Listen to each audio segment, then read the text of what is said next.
Hello again, friends, and welcome to the High Octane Friends podcast with Trevor McKee, and I'm Rob McMullan again.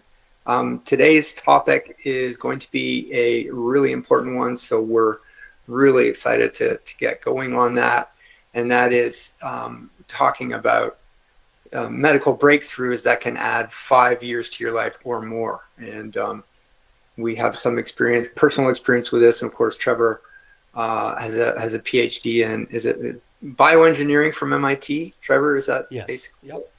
And has worked for decades in the application of AI to imaging, like diagnostics and other health matters. I guess particularly cancer for you has been a major Yes. focus. I spent a lot of time in cancer research. Yeah. Yeah, so that's what we're going to talk about. So thanks for those of you who have joined us today. And we're just trying to get we're still, of course, working on the bugs here at High Octane Friends. So thanks for being patient with us. We promise we will get better. But nevertheless, the information in here, I think if you find at least one gem, which I think you will, it'll have been worth it for you and for us as well.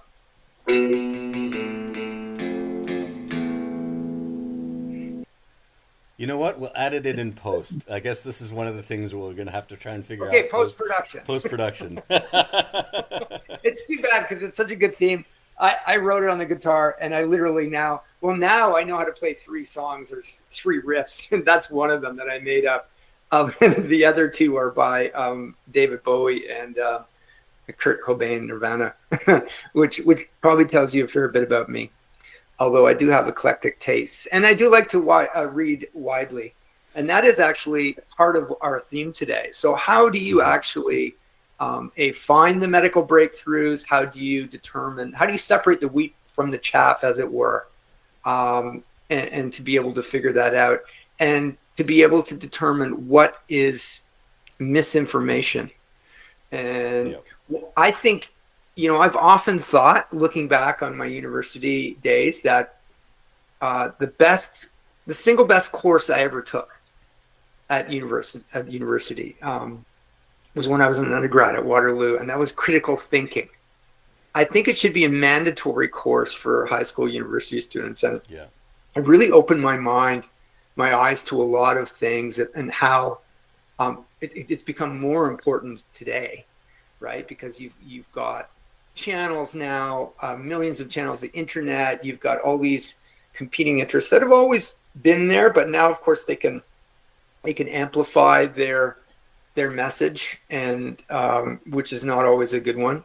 And yeah, and even like there will be people that will feign to have the information that you need, but they'll be promoting misinformation as if like the mainstream medical establishment or what have you is is holding the truth from you. And I was just thinking about this morning, and like one of the things that that all of modern science is built on is the concept of peer review, right? So every paper that gets published has been through, so long as it's in a reputable journal, has been through some form of peer review. And the best equivalent I can think of like a jury, right? So when you get tried by a jury of your peers.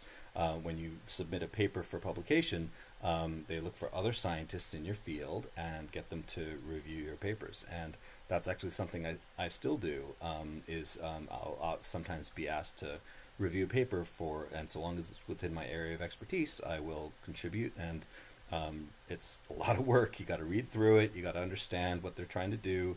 Kind of make sure that there's no errors in either their thinking or in the data. And it's not perfect, just like juries aren't perfect, but it's the best system we have to make sure that things are accurate and valid. And I mean, sometimes it's a pain because you get review comments back and it's like, oh, that's another 2 years of work.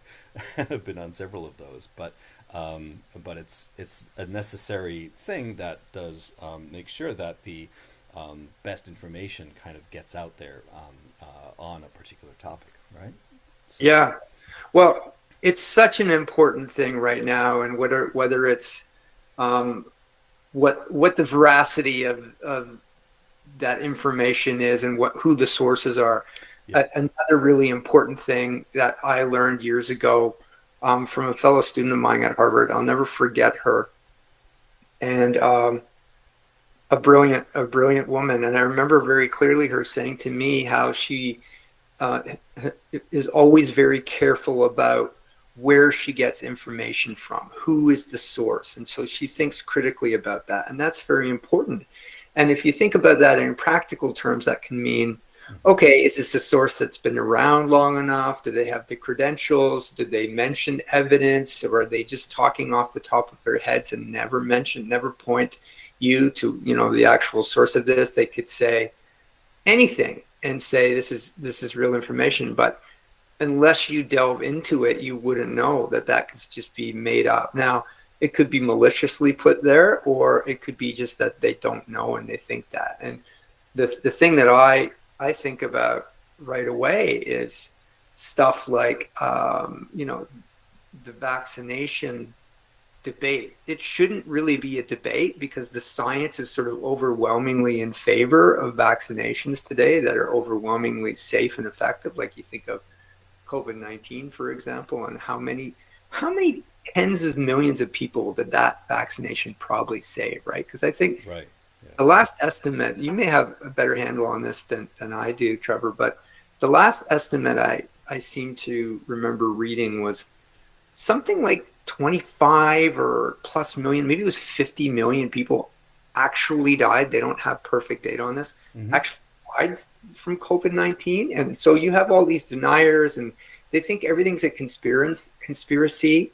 And they seem, of course, very anti-science. Both you and I are not anti-science. So it's difficult to bring people into the basic belief that science, if done right, is real and believable. But I think a lot of the sources who are talking loudly and casting aspersions on things like vaccinations, like the COVID-19 vaccination, they are fundamentally, frankly speaking, dogmatic, right? Some of that is their religious upbringing, their cultural upbringing, or just like their parental upbringing.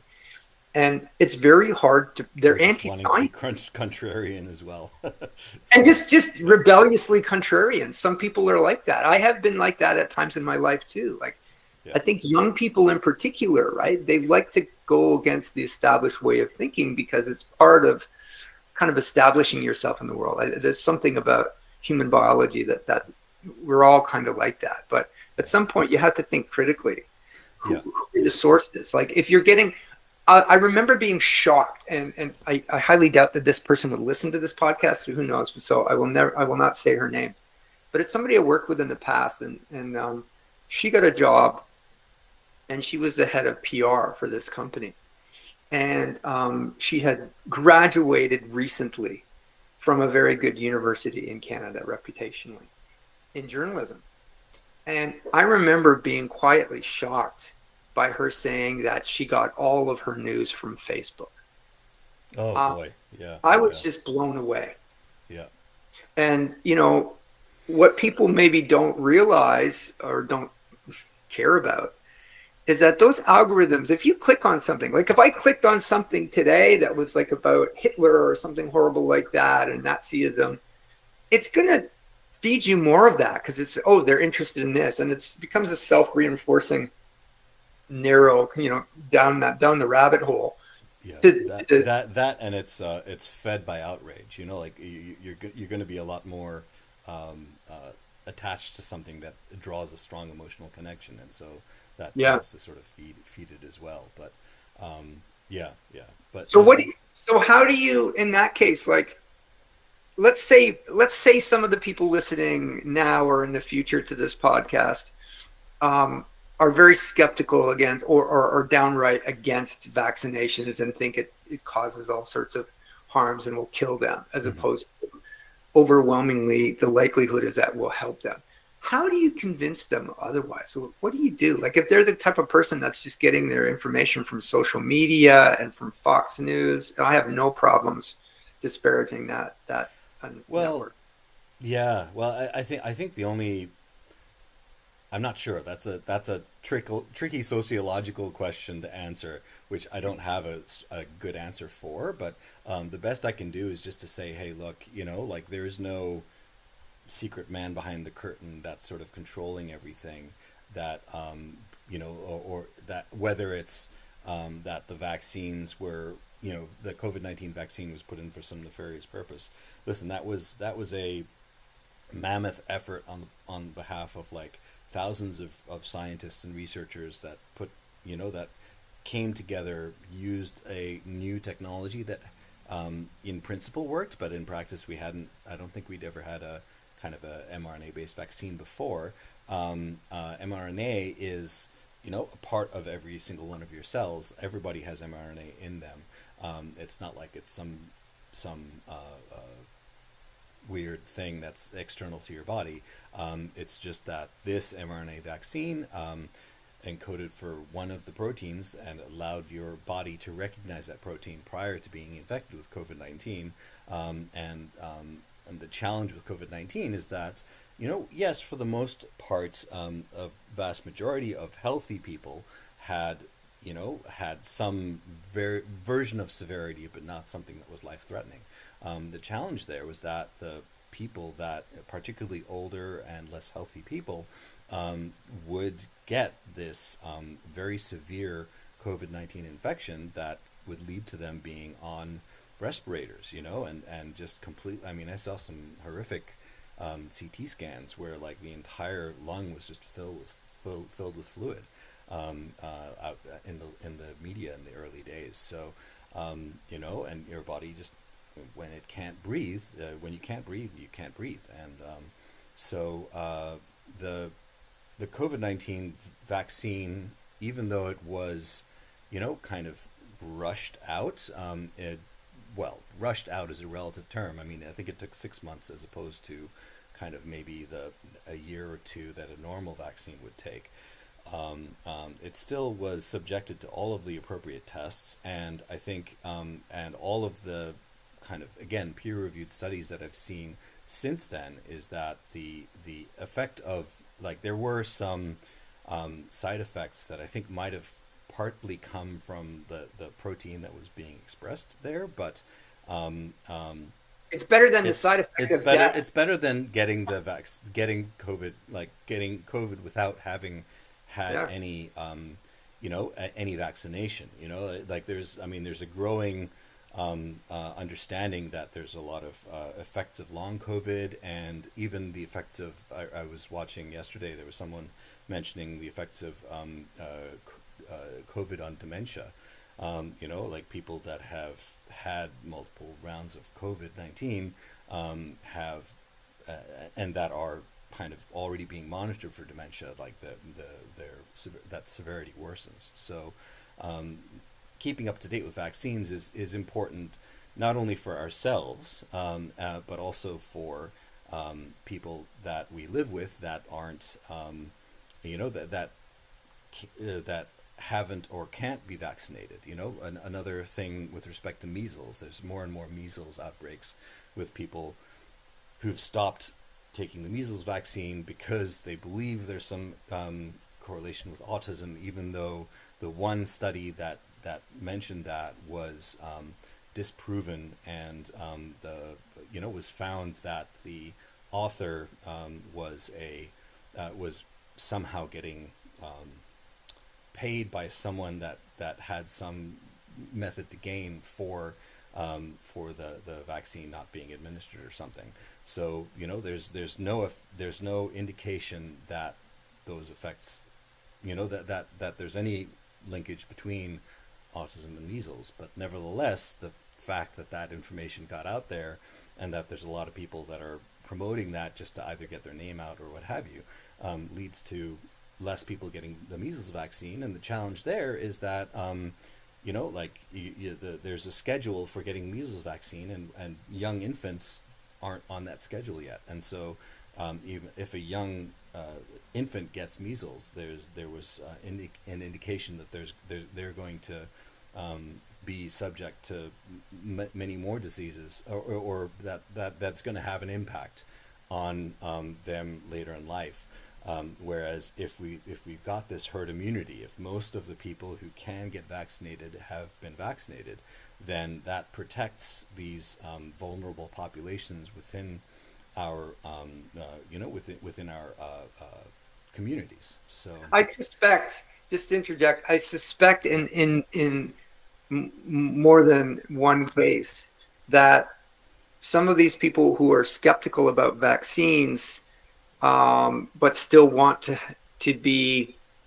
want to benefit. They want to have the positive externality from that herd immunity happening. So they want a lot of other people, or enough critical mass of other people, to get the vaccination, but they don't want it for themselves or their families. And so that's, to me, a very selfish thing beyond naive. I also wonder how much of this anti-vaccination sort of thinking is quite candidly highly correlated with religiosity. And I'm not calling out any one particular religion, but I think a lot of people just think God will take care of them always and forever, no matter what.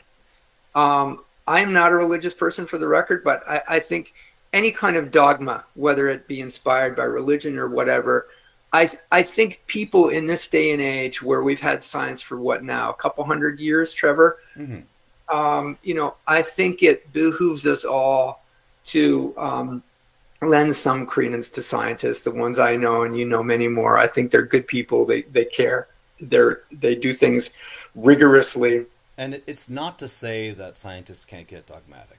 Scientists are humans, and they can have their own opinions, and no one scientist is perfect.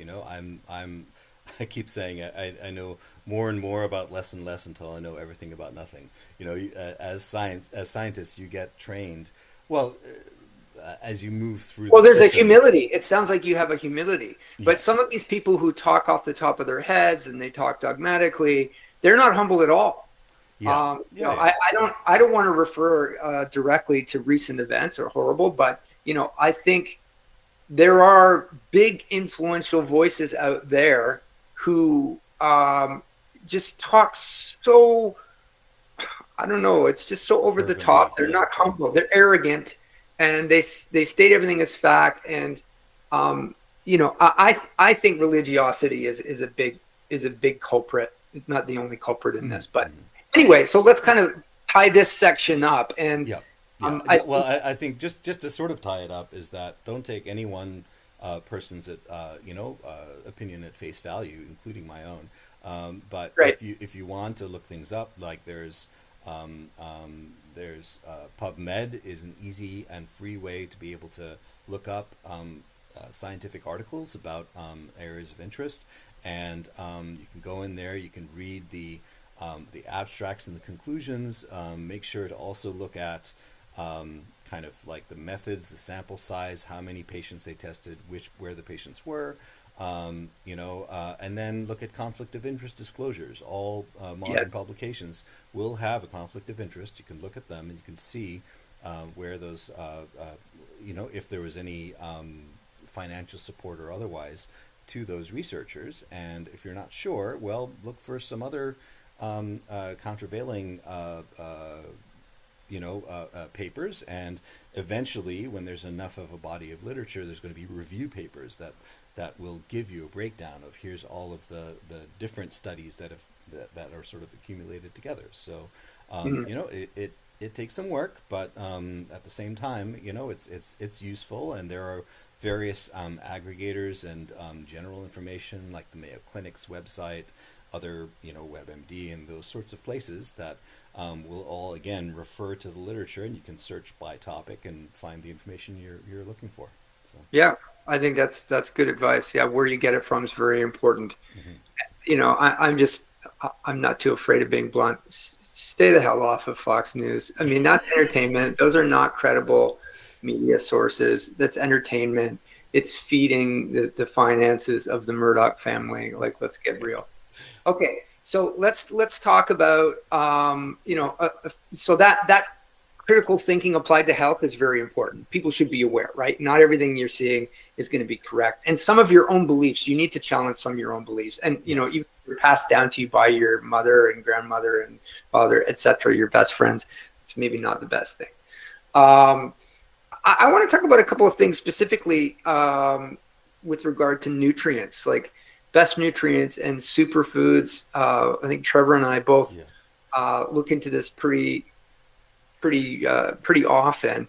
And I'm just going to name a few, and we can talk about them. Like a big thing that I can say, I can talk from personal experience and looking at the literature too, that this seemed to be strong evidence that a probiotic bacteria, virtually everybody who's ever had antibiotics, right, which is almost everybody, certainly in the Western world and developed East Asia as well, has had right from the time of birth often. And so, it's a great thing, antibiotics, because they kill off these bad bacteria, but unfortunately they also kill off the good stuff. And the main one that seems to be missing in almost everybody in modern society now is this L. reuteri. I think it's Lactobacillus reuteri or rotary. I don't know how you pronounce it. Reuteri. Maybe we'll put it in the comments afterward. And this is a very interesting bacteria. You can get it in small doses. You can buy it in supplements, but it's not going to be concentrated enough to really to repopulate what you're missing. So you really need is the order of magnitude trillions. Anyway, there are ways to do it. And we won't belabor the point here. You can go onto YouTube. But Dr. Davis talks about this a lot on YouTube. You cultured some yogurt, did you? I've done it myself, and so I want to talk about my personal experience too. With this is a crappy thought, literally, but having chronic constipation for many years, and like I eat pretty well generally and exercise and all that. It's like, how do I get over this? Other than the times when I was completely vegetarian. And so I tried this. I made my own yogurt so that it cultured a lot of this L. reuteri bacteria. And I'm telling you, by the time I finished that yogurt, which was within about a week, my constipation was gone. So I don't have that issue anymore. And I think, it's time for me to redo it again soon. But I highly recommend you looking into that. And it has all sorts of other positive effects. That's the one that really stood out for me. Yeah. But L. reuteri, we know now that. Well, the microbiome is particularly important, and I think yes. So yeah. I think switching from I think when we were talking about things like vaccinations and kind of treatments for disease, that's one thing. But what we're talking about now is a bit more sort of like how to live a healthy life, and sometimes that's not something that there's as much information out there, because the medical system is sort of tuned to kind of correcting error, correcting challenges or diseases that people have. But absolutely, the microbiome has increasingly become known as being something that's hugely important for multiple areas. So certainly the gut, and then there's even there's like a gut-brain axis. Like yes. most of the serotonin, like in your system, is actually in your gut, and there's a huge nerve connections down there, and helping to move food through, of course, but also that affects the rest of your mood and everything else, and even things like obesity. Like I think that I saw a study where people took fecal sample, like healthy fecal, like a pill that contains some fecal matter from healthy individuals that like releases at the right time in your system, and that had a positive effect on people that were obese from receiving bacteria from kind of healthy individuals. So yeah, and then actually along the same lines, I don't know if we'll get to it now. I might as well talk about it now. Is also allergens. So maybe that's something we talk about after. We'll get through the nutrient stuff, but I'll get back to it with respect to allergens too. Yeah. Well, you touched on a lot of things there. I won't expand too much because we've only got about an hour on these podcasts. But one of the things that fascinated me in my research before I took it about the L. reuteri and repopulating your gut with this missing thing that we all should have is that it positively boosts your oxytocin, which is kind of the closeness hormone, like the love hormone. You know, when you're in love, you feel this, or when you're held by your mother as a baby, it's very important. It calms you down. So, you know, a lot of people that have anxieties or other things that's affecting their minds can be apparently, this is still pretty early, but there is evidence to suggest that this strongly, and I've gone through so many comments, like if you go again on Dr. Davis's podcast on YouTube, you will look at the people talking about how it's affected them, and it affects their mood. It affects, you know, like their wives will literally say to them, "What's with you now? Like you're not angry anymore." So, you know, this can save relationships. You may have noticed, for those of you who joined us on the last podcast, or those who go back and look at it, I was wearing a Nirvana shirt. I used to sing in a rock band years ago, and I'm a really big fan. I used to be the number one fan, I think, of Nirvana. And I've thought over the last several years, as I've learned more about the microbiome, I kind of put two and two together. So for those who are very interested in Kurt Cobain, know that his diet was absolute crap. And of course, he died by suicide, right? I mean, he had suffered for years with depression off and on. I'm sure not helped by the drugs that he took, but I think even more so, it might have been brought on or exacerbated by his terrible diet. You know, he used to drink all sorts of sugary drinks, and I think his favorite, or one of his favorite meals, was Kraft dinner. Well, these are highly processed things that all the bad bacteria would grow on, and so that, you know, something like, it's the case, you mentioned serotonin, all those happiness chemicals. I think all or most of them are actually made in the gut by the microbiome. Is that right, Trevor?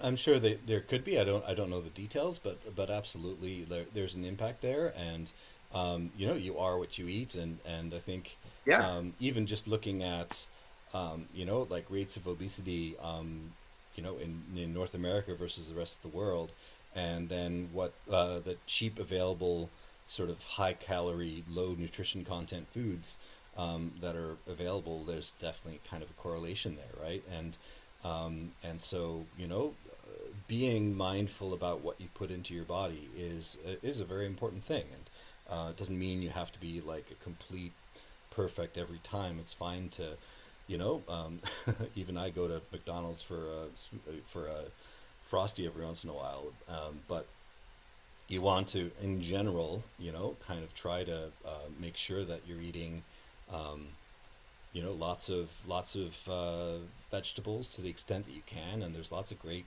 vegetarian recipes out there that we've got into. Particularly, one of my sons is vegetarian, and we, you know, it's you can make some stuff that's pretty good. Like I made a chili last night. That was great, and I got a cookbook from my brother a few years ago, and like maybe it's 4 or 5 years ago now. And I was thinking about him recently, and my son, who was close to my brother, unfortunately, he passed away. He passed away from MS, which is a terrible disease. But my brother was a particularly good cook, and he bought me this book by a chef by the name of Ottolenghi. And I can recommend this one, Ottolenghi Simple, and it's a terrific cookbook, and they're all simple, quick recipes, and, you know, very rich in all sorts of tasty veggies, because people often think, oh, veggies, what is that? It's like boiled cabbage or something like that. Most people don't find that very appetizing. So yeah, you are what you eat. Where I was going with the Kurt Cobain thing was like, it's not an obsession, but I've thought multiple times, it's come back to me. It's like, would Kurt Cobain and people like that still be around today had they eaten properly, right? And if they could we could re-up, if you will, their microbiome with Albert Terry. I'm sure we'll get some comments in there. Of course, I'd love to have him back.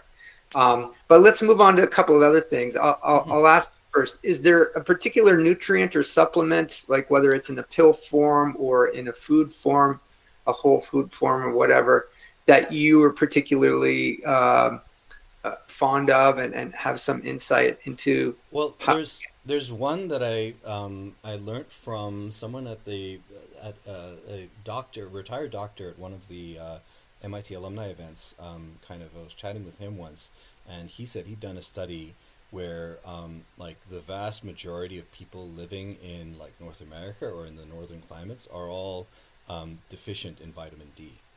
Yeah. And you know, and it's a simple thing, but you know, and certainly getting outside and getting some sunlight is both A, good for your health, and B, does give you some vitamin D, but it's generally not enough. And so you know, I think that's the one thing that I do try to make sure that I'm taking, and even for my kids, because either whether by itself or as part of a multivitamin, because you know, like it's good for bone health, it's good for a number of different things.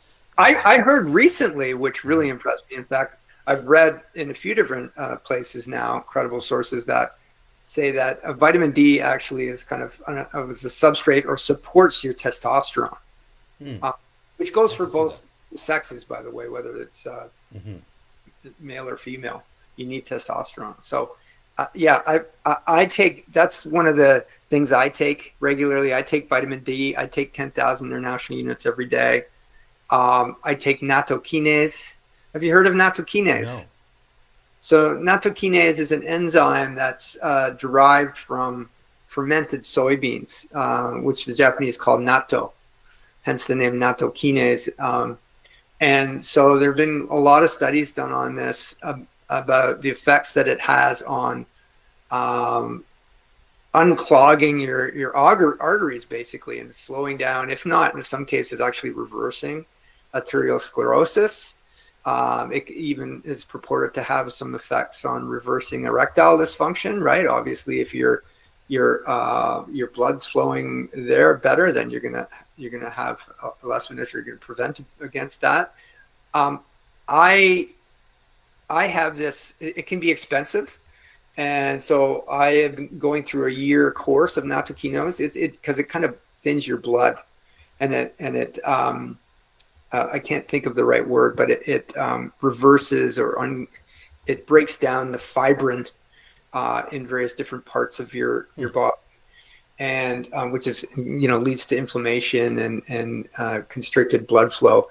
I'm on a year course of that. It's expensive. It's about was it $1,200 or $1,600 for a year's supply of this stuff. So I'm on it, and then I have to wait, I think, 2 or 3 years before I go back on it again. But I'm on that, Hmm. and I highly recommend that people look into that nattokinase. It's spelled nattokinase, and it's one of the reasons people think that the Japanese are the longest living people on average in the world. There's some other reasons, like they tend not to get angry, which is a big one, right? We're going to talk about mindset. Again, these things that we know now, sort of medical breakthroughs, and they have more evidence of, at least, that can help you live at least 5 years longer. So, there's evidence to suggest that nattokinase is part of that. Also, there's an issue of, you talked about the deficiency of vitamin D in most people. There's also a deficiency in magnesium and potassium. So Hmm. if you look at those electrolytes, right, like magnesium, potassium, calcium in cells tends to have the effect, right, of kind of stiffening you up and making it harder for things to get into the cell. But magnesium kind of opens it up, and I guess potassium, as I understand it, is very important because it helps kind of regulate that a little. Anyway, those three need to be in appropriate balance: magnesium, potassium, calcium. Most people get way too much calcium because they eat a lot of grains, they eat a lot of milk, a lot of Hmm. things that are high in calcium, Right. and not enough magnesium. So people are very tense. Like I've been taking magnesium for years now. It helps with constipation. That's one of the reasons why I started taking it. Hmm. It helps. Not as much as the L-Rotary did, though. But you need magnesium. It's involved in all sorts of biological processes, like thousands of them, and potassium. So if you eat avocados, you eat lots of leafy greens, you get magnesium, potassium. There's some other really high sources. And of course, you can take it in supplemental form. Hmm. Uh, Hmm. and the other thing, of course, you want to be careful about is your sodium, right? Keep your sodium low. Yeah. Yeah. So, I mean, that'll really help with your health. There's a lot of information about that now, increasingly. So I just take a few supplements. I take the vitamin D. I take omega-3 fatty acids, Hmm. um, which, Yeah. Omega 3's also been shown to have some benefits as well, for sure. Yeah, And so I do that. I don't go too crazy. I don't take a multivitamin. I'll tell you why I don't take a multivitamin. If it's not clear on YouTube, and from my name, I'm Irish background, and so so I guess at least in yeah, part you are with a name like McKee. And so Irish people and kind of Northern European and Northern European, I guess, in general, um, often have iron overload disease. I can't remember the proper name for it now, but we tend to absorb iron too much, and too much iron is really bad for you. It accumulates in your organs, so you have to be careful about how much iron. Like if you eat too much red meat, that's hmm really problematic for pale people like us. Um, so that's why I don't take a multivitamin, because usually it has excess iron that I don't need. So I just take a few separately. I also take this now when I can remember, rosemary oil. I'm not touting this brand, but it is Canadian. In Canada, by the way, if it has a health claim on it, it is actually reviewed by Health Canada. mm, Unlike, it's a little different in the U.S., right? You can't quite trust a lot of times what the products in the U.S. are. It won't necessarily kill you. So I think that's what the FDA is more trying to say. Like, yeah, this is safe. It won't kill you, at least in the short term, but it doesn't necessarily speak to their assessment of the efficacy of that particular item. Whereas in Canada, if they have a health claim on there, that has to have been reviewed by Health Canada. So I tend to trust the Canadian stuff a little bit more than the American stuff. But this is rosemary essential oil, and there's been evidence within the last couple of years. There was a study done that suggests that it can help ward off to some degree dementia, I guess, hmm, Alzheimer's. hmm. And it kind of makes you more alert. So I try and sniff this. It looks like I'm sniffing cocaine or something, which I have never done, nor would I ever. So yeah, that's kind of what I do. And beets, I want to eat more beets. On occasion I eat beets. I used to hate beets, but beets are very high in nitrates, as you may know. And so that's been studied they've done studies on athletes, for example, and how it can increase your exercise endurance and reduce your blood pressure for regular people. Hmm. So all sorts of things are important. It's important to keep your blood pressure low, right? Right. Um, and something I started taking recently, not for bodybuilding purposes, but although that's nice too, because I do lift weights, you should do that. That'll help your longevity. Of course, exercise we haven't talked about, we will in a minute. But creatine, for the purposes of increasing ATP. So something is a 20+% of your energy required by your body is for ATP is in your brain, and particularly your prefrontal cortex, right? Your judgment and where your thinking, your focus comes from. So a lot of people, they don't understand, why can't I think clearly, or why is my energy so low? It's actually they don't have enough ATP. They don't have the brain energy. And so they've done studies. They give people pretty high, but yet apparently safe doses of creatine. So I think you start off and don't quote me on this. You go back and do your own research. If you take anything from this podcast, do your research and be critical, including whatever I and you say. But creatine, I think it's 20 milligrams. You get up to that for a little while, like maybe it's a couple of weeks, and then you bring it back down. I think to about 10 milligrams or something a day. That's your maintenance dose. And there have been studies that, yeah, Yeah. and it makes you more energetic. But not in a jittery way, like it won't affect your sleep at night, which is ultra important. And this is so interesting. Not only does it make you think more clearly, you have more energy. Studies have shown that it actually boosts your IQ points. So Yeah. it's making you smarter. Have you heard anything about Well, this? particularly reasoning under stress. Yeah. Yeah. So yeah, there's a growing number of studies that sort of show that it's useful beyond just beyond just sports science, kind of for medical research as well. So, yeah, and I mean it's naturally found in kind of meat and fish, and it's also synthesized within our bodies, but it generally gets stored within the muscles, and it acts as a quick way of energy reserve, like the creatine gets phosphorylated to phosphocreatine, and it sort of stores that phosphate group and allows it to regenerate the ATP in your system. So Yeah. yeah. So something to look into, folks. I've just started doing it in the last week, so I can't. This is completely anecdotal, but my own experience has been just in the last week starting it. I do think my energy has been higher. I mean, you could talk to my wife if you want to see whether she thinks I'm any less dumb than normal.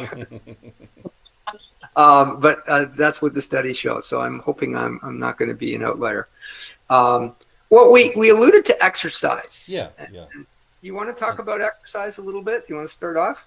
Yeah, sure. I think some amount of exercise is definitely beneficial, and it doesn't have to be, oh, I'm going to run a marathon, every week or something. Even just like 15 to 30 minutes of walking a day can be tremendously helpful. Not only does it, again, get you outside, get you off off your desk chair, couch, or wherever you're at, and get you out in the world, but it also has benefits on your joints, on your your breathing, everything else. And I think I've tried now to go on like at least kind of 2 kilometer run every morning, or when I can, like if I have the option of like taking the subway downtown or biking downtown, they end up being about the same distance, and I try to say, well, why don't I just bike downtown, because it gets me some gets me that half hour of exercise like 2-3 times a week that we really might even be need. faster. So, Wait, for those of our listeners who don't know, we're in Toronto. And that, by the way, that is the right way to say it. It's not Toronto. We're in Toronto, and Toronto is one of the most congested cities in North America. And I've also lived in Tokyo, I've lived in Seoul, I've lived in New York, amongst other places, and those are very busy places. But I can tell you, Toronto is very congested now. So it might even be quicker for you to bike down, right? Yep. Yeah. Well, I started doing this because I was late coming home I was going to be late, and there was a emergency on the train, and it got stopped for some indeterminate amount of time. And so then I just looked on the app. Thankfully, there's these little like rental bikes that you can get. And I hopped up to the surface, and I took, I mean, that was an e-bike, so that was kind of cheating, but even there, you do have to pedal a little bit. But after that, I'm like, yeah. After that, I'm like, well, why don't I just do this? Because, and I mean, I have been caught in the rain a few times, but that's fine. That's how it works. And it's very helpful, and but I think at the same time, sort of everything in moderation. I wanted to interject on that because you talked about, I want to talk about overtraining, and you mentioned marathon running, how you said you don't have to do that. First of all, most people wouldn't do that, but there have been studies, very serious studies on marathon runners. And I remember when I first read this, I was quite surprised by this, because you think, okay, you're running 26 miles, what is it, 42 kilometers, marathon running, of course you're training all this time. The people who run marathons, they actually have a higher rate of heart disease than people who don't, all other things being equal. And that is because I think you're so overtraining, in that case cardio, that you're creating so much inflammation systemically, I guess, that it's really messing up your heart amongst other tissues. So I think overtraining is very important. Something that I've been learning recently. I've been delving into some of the teachings of, now some of this I think is old and frankly not even correct anymore, or not.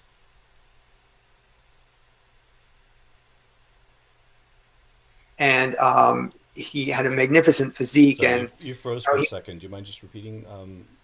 Oh, yes. I was just saying that in the 70s and 80s, there was a bodybuilder at very high level that competed with Arnold Schwarzenegger and all of those, Frank Zane, by the name of Mike Mentzer.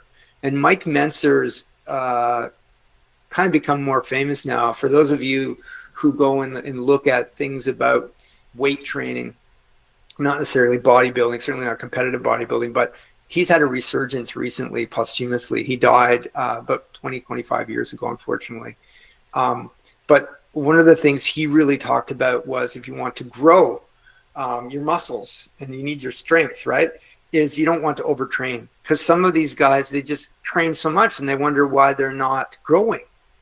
You know, you're there's a point at which you have diminishing returns. So I thought of that when you said marathon. There's a lot of new evidence around this. What's the optimal time? Of course, it's going to depend on your fitness level. If you're just starting out, like, it's really easy to overtrain.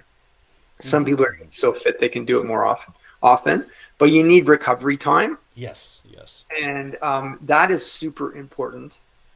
So that's some of the learnings that I encourage listeners to delve into, you know, overtraining and how to avoid it. You don't want to undertrain. Most people undertrain, but some people overtrain. So there is an optimal window there, clearly. Yep. Yeah. And on the subject of rest, right?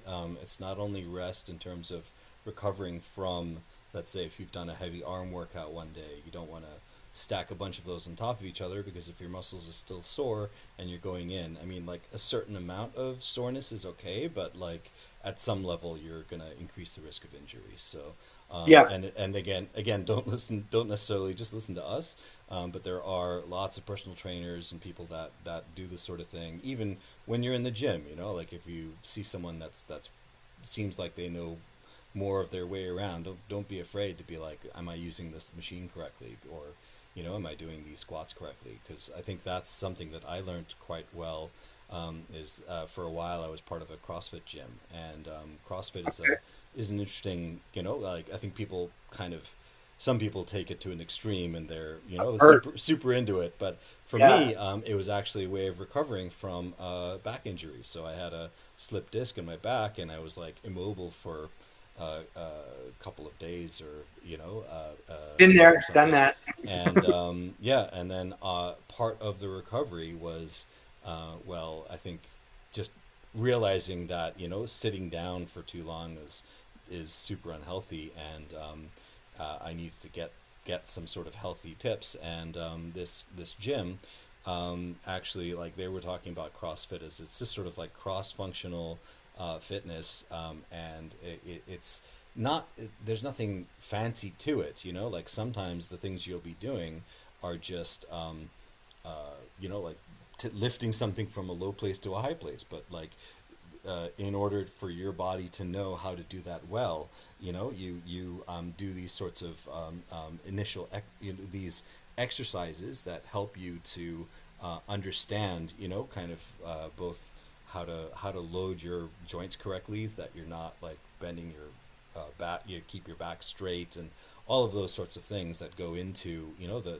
typical exercises of like deadlifts and these sorts of things that help you to understand, you know, how your body can adapt to those to moving, you know, and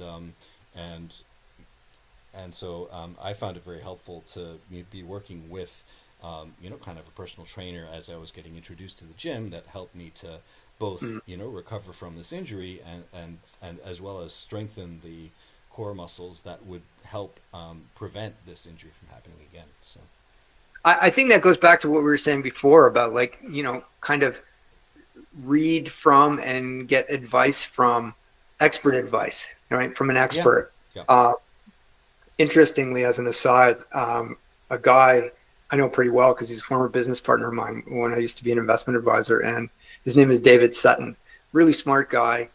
You know, I think he was doing convertible bond arbitrage on the street for years before we hooked up together in our business in investment advice, and then he went off. He was a hedge fund manager, so super smart in the financial world, and just decided. I don't think I'm talking out of school if David ever sees it. Like, unfortunately, his father died relatively young from heart disease, and so, like, I think that's probably for many of us, right? We have a family member who gets really sick or passes away, and we want to avoid that. So he was really interested in nutrition and training. So he's a personal trainer. He is quite a good one. He's been doing that for several years now. And but yeah, get expert advice. Maybe we'll have him on the podcast at some point. I think it'd be great to have someone like that, and just talk about a personal story too. Like, how do you go from being a big head, like head of a hedge fund, to like a personal trainer? I'm sure it was at least initially a bit of a pay cut for him. But anyway, So these are all really, really important things. One of the things I've come into, I won't belabor this too much, but I encourage people to look into it because there's relatively new information about this. And there's a guy with an Irish name, I can't remember, an American fellow. Suddenly, oh, this is going to bug me. Anyway, he's sort of the guru of this, and he's a medical doctor, and he's done quite a bit about it. So I think he's a good, credible source to start, and then again learn more about. But sprint interval training and how this is it. He maintains, and I myself want to find out more about this, even though I've started doing it. Sprint interval training is basically like you run like a maniac for about 20 seconds, and you do anywhere from, I think it's 4 to 8 times. You have to work up to it because as hard as you could possibly go once you're warm, as hard as you can go, and that is very, very good for building your muscles. It stimulates this thing called, I guess it's a hormone called myosin, which is related to your muscles. I encourage you to look into that. And not a hormone, it's part of the muscle itself. Yep. Is it? Okay. And so there's evidence now with studies that says this is even better for your fitness than high intensity interval training, which has been a big thing recently. But either way, it's something to add. So this is new, and this is something I think if you do this, it'll burn your belly fat really fast. So that's something that people would be interested in, assuming you're not like grossly overeating everything. The other thing that's come up recently, I've seen some studies on, is how, because people think, oh, I don't have time for exercise, or maybe they can't muster the motivation some days. It's like, well, just if you combine little bursts, little bits of physical activity and exercise bouts throughout the day, that's basically equivalent to one solid one through the day. So it's fine. Like if you run up the stairs or, whatever. I try to do that. I even before we got on this podcast, you'll notice that I'm going to do some deep knee bends or whatever. I think that's important. It all adds up. No, take the stairs. My wife will take the stairs at her work as opposed to taking the elevator a couple floors up. And just as a way of like squeezing that healthy exercise in for sure. Yeah. She should know too, isn't she in the healthcare business for sure. as well? Yeah. There you go. Okay. Well, I don't know how much time we have left. Maybe we should talk about something that's a little more attuned to your expertise and people are interested in now with AI and how that is related to, new things that have come out, and maybe gives people some hope about what AI is going to do in terms of diagnosis improvement. With earlier the better, right? And then maybe drugs and AI and all this stuff, the technology. Do you want to talk a bit about that, Trevor? Sure. I can try to. So I think, maybe just to start is that we're, one of the advantages nowadays is that there's so much more data that's available right out there for whether it's for various diseases that people have encountered, or even using wearables to track various things. Like I've got an Apple Watch. Many people have watches or devices that can track your health, some metrics of health, including both sleep and also heartbeat and blood oxygen, those sorts of things. And this is additional information that can oftentimes be potentially a flag for something. I think someone that I met literally had noticed some difference in the wearable that was tracking that linked to an actual health outcome that she was able to catch early and identify. So I think just it's not that you have to use these things, but I found a wearable that tracked my sleep was something that was quite valuable to me because particularly, I think at that time I was working late nights sometimes, and realizing after you've kind of had a few nights of a lack of sleep that the reason you're feeling all worn down is that, well, you just you're in a sleep debt, and so you want to be able to make sure that you get adequate sleep on a regular basis is hugely important, both for physical health, for mental health, for just making sure that things are going well. And everyone's got a different kind of set point that they regulate to. It's not like it has to be 8 hours or whatever it is, but sleep is very important, and wearables are one way of kind of tracking that. So let me interject there and ask you. Yeah. Okay, so you became aware of perhaps how bad your sleep was. Maybe you thought it was better than it turned out to be. What is the big thing or things that you did? What's the biggest things that you did to improve the quality of your sleep? Was it? I'm imagining that's a big thing. Just suddenly being aware my sleep quality is really bad. Mm-hmm, And so mm-hmm. you've got to do something. That's step number one, knowing you have the problem. But then what did you actually do that you felt made a difference for you personally? That's a good question. I think maybe just making sure that I was factoring in those recoveries. Factoring in time to, certainly on the weekend. Like I don't mind. Or my family doesn't mind if I sleep in a little bit, just to recover from having not slept as well during the week, kind of thing. But I think it's both. It was kind of a realization that okay, this isn't healthy, and there's a lot of detriments, and even like pushing yourself to stay up late and then just to try and get more work done. You end up being that much less efficient than if you have had a good night's sleep and you can think clearly. And like I think during sleep there's a lot going on even in your brain in terms of cells that will like kind of clear the debris and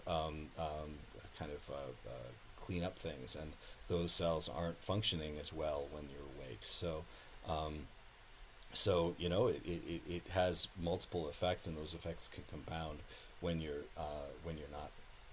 not sleeping well. So I think it's kind of been a recent effort of mine to make sure that I get to sleep with enough time to have a good night's sleep, or at least enough hours of sleep to at least have gone through a couple of cycles. Even there's a wearable that I'm using that can monitor kind of where you are in your sleep cycle, and times the wake up, times the alarm clock to sort of catch you at a time when you're sort of in the lighter phases of sleep as opposed to deeper, because it's just less disruptive, less jarring to wake up. And so there's a lot of cool technologies that can be utilized to kind of help you with these sorts of things. Yeah. I think, technology can also be great in the way that it increasingly seems to be shedding light on old school ways that people were just unaware of, or, like they've forgotten about, or they just can't be bothered to do, that having a major effect on your health. Like, for example, I've learned recently, like, how much the temperature of your room can make a difference to the quality of your sleep. Fortunately, if you're in a sort of traditional relationship, husband, wife, women and men tend to have different preferences for what they want the temperature to be. My wife's pretty small and thin, so she likes the room to be pretty warm, and like that would just make me sweat and wake me up. So I look at my mother, who is 97 years old and fit as a fiddle and is out in her garden every day and is independent. And one of the things she's always done, and I think about it now, is that she always has the window open. It was always cold going into my parents' room. And there's information about getting sufficient oxygen. A lot of people are just not getting enough oxygen, especially living, say, in a condominium, where windows often are not open. So, open your window, get more oxygen, keep it cool. I can also, some other low tech things that are useful. I can attest to the ability to fall asleep. There've been times, like, I work in finance and primarily in technology, and I could never get through a lot of those insurance modules that I had to study. So you pick up an insurance book, that'll put you to sleep in about 3 pages. The dullest thing ever. No offense to the insurance people out there, but most of it's pretty dull. Or maybe pick up a novel. And something that I found seems to be making me fall asleep recently, just because it kind of makes things better. Like we had a stressful incident in the family the other day, and then at the end of the day it's like, how we're going to get to sleep. And then it's like, okay, my wife, who's Korean originally, we've taken to watching, like many people now, we watch Korean dramas. There's this one we're watching now. What is the title? I'm going to mess it up. It's something of Bon Appetito, and it's a woman, a Korean woman who was living in Paris. Was it Paris? Or, I don't know, something. Anyway, she's this great chef. And then somehow she gets into a time slip, a time warp, whatever, and goes back to the Joseon period, which is like, I don't know, like 14th century, 15th century Joseon period in Korea, like long ago. And it's just so cute and interesting, and it's so fun. And so it's reducing stress, whatever works for you. You know, not what I often would look at, which would be things related to the news. That's probably a bad idea. You should just, in general, I think, and certainly I'm talking to myself on this, just take it easy on the political stuff. Like all the stuff that's happening, it would make your life better. It would make the world's life better. We just stop. Well, it's both news in general and social media as well. You know, Yeah. I think the comparing it's like comparing your day to day to everyone else's highlight reel is not something that necessarily is good for your health. You know, unless it's sort of very very precisely tuned. For myself, I used to use Twitter or X.com now, I guess, for like work.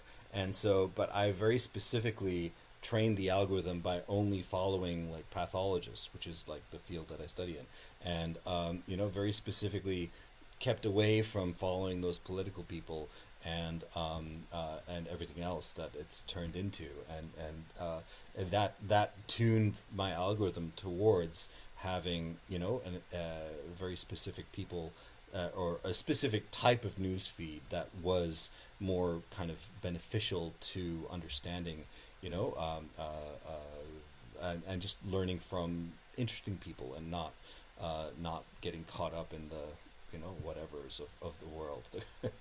Yeah, I think avoiding the tragedy du jour, you know, seeking out positivity and cuteness versus political opinions and stuff like that. I think we know there is strong evidence to suggest that this helps you. Like it can also help, like people, you know, you have to appeal to people's vanity, not just, you know, the need for them to have better health and longevity, but vanity meaning, you know, if you think about accumulating fat, like, you know, belly fat for men typically, and so we know that spikes in cortisol, which are kind of brought on by fight or flight. Like, okay, there's a panic. What do we do about it? I mean, you're supposed to be in a short term, but we're constantly spiking our cortisol high. That makes you store fat, right?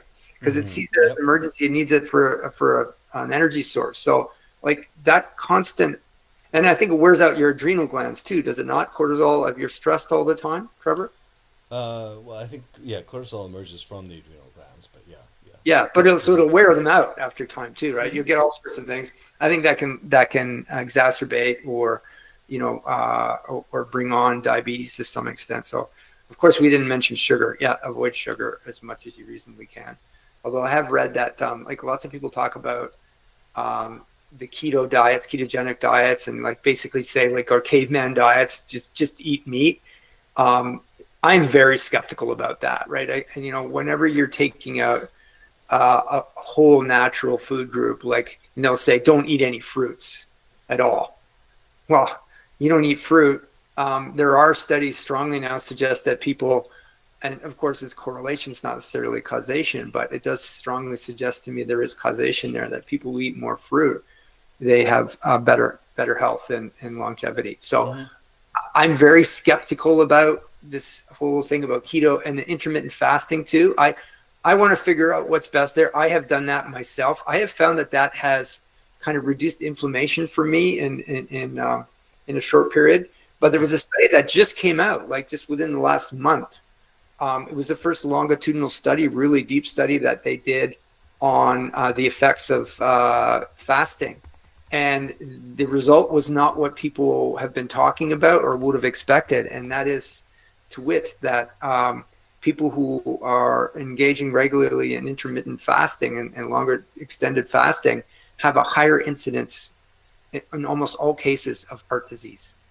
So I don't know whether this is because, I know you say you fast for 24 hours or 48 or 72 hours in some cases for some people. And then you're so, crazy hungry that you're hungry and you think, I've been a good person. I've done this. So I've earned it. I can go out and have a couple of double cheeseburgers. And so they negate the positive effects of that. So I don't know if there's some of that going on there or if it is the actual fasting itself. We don't know, but I would encourage people to delve more into that. There's a guy that I followed for several years called Dr. Berg. It talks a lot. I think his two main things he talks about are both ketogenic diet and intermittent fasting. And it bothers me that he talks about it in such assured terms, right? Like I'd be a little skeptical and look more into the science behind that because I do think he has a lot of good information there, but I'm not sure he's right on the ketogenic and especially the intermittent fasting thing right now. Or, I don't think they figured out how to do it exactly. So I would just say, like, if you're doing it now, maybe learn a little bit more about it and whether or not you have to stop, I don't know, but maybe do it in a better way and not come. I think how you come out of a fast is very, very important too. So and it goes back to that critical mindset and being skeptical, knowing that some of your beliefs now maybe not be right. And so seek out better information and know that. Or be willing to change your beliefs. That's it, right? You always need to be somewhat open-minded. And I love the little mnemonic.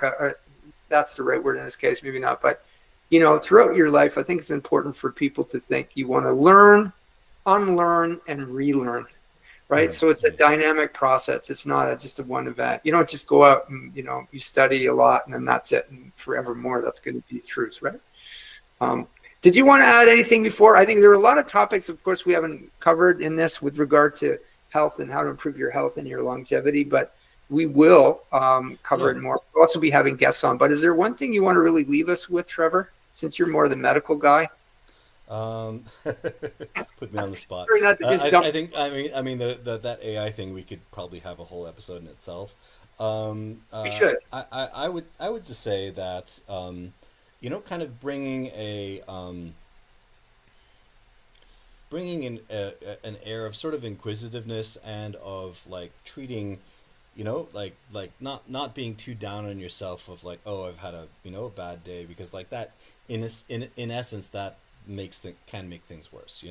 Right. You want to really have a good, flexible, positive mindset about about your health and just but treat it seriously. Like your health can impact so many other areas of your life that you do want to make sure that you're taking the time to at least avoid things that could be detrimental and to the best of your ability, like try to optimize the way you're living your life. So I think balance, a huge part of it is balance. I'm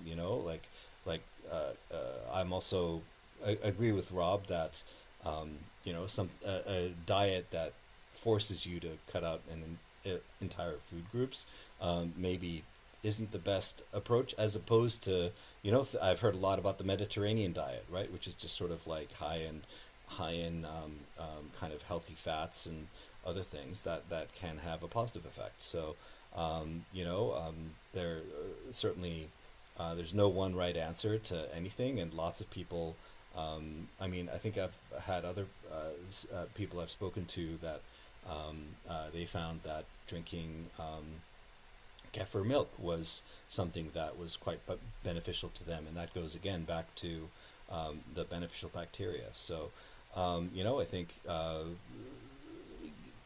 keeping an open mind, being flexible, being willing to try out new things and to find out what works for you, and just getting a balance of healthy activities, whether that's walking, or jogging or cycling or swimming. All of these are very beneficial. Or even team sports are great, because that's, you not only get kind of the exercise, you also get some social interactions. So Yeah, we haven't talked about social life. We will talk about that in the yeah, future. yeah, Like it's increasingly hard for people to, um, especially for younger people, I think. Well, actually, even older people, to make friends, and yeah, and and even if you have friends, to maintain the social net, like we're preferably doing things in person, in real life, rather than virtually.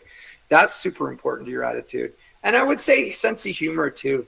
hmm Do things that make you feel good, like maybe fill your, when you're looking at social media, for example, maybe fill your feed more with, like, I look at my wife now, and she's got a very, very, very difficult job. She deals with a lot of really heavy stuff, without going into detail. And it's amazing to me that at the end of the day, so she looks at her feed. I don't use Instagram, and I just look over and I see what she's doing. It's all like fun stuff, like cats. Like there's no serious stuff. She trains it, and like she's very careful to keep it away from me. Like I think I tried to look at something. So like, no, that'll wreck up my feed. And she's 100% right. So like pictures of cats, pictures of cute babies, otters. I want to shout out to the yeah. otter. If you want to see cuteness to the power of 10, otters are super cute. All these sorts of things help with your positivity, social networks, people, friends, humor, attitude. Try and start realizing and then doing pruning of some of the negative thought patterns you have, and some of the negative influences you have, and some of the wrong-headed sources of information in there. Like obviously, and I really beg you to reconsider it, for those listeners on here who are very skeptical of, or anti-vaccine, anti-science, to reconsider that. Like just maybe just think that maybe you're wrong. Maybe you're wrong. And then start from there. And in general, all of us can be wrong at some point, and I think that's a healthy kind of skepticism. There's an unhealthy skepticism that goes into cynicism, and you think everyone's out to get you and everything's a conspiracy. That's messed up. And just broaden your sources of information. Start there. Be happy. Thank you so much for listening. We'll see you next time, hopefully. And maybe soon we'll have some great guests that we happen to know. Thank you so much. And thank you, Trevor. Awesome. We'll talk to you later, buddy. Sounds great. Cheers. Bye, everyone.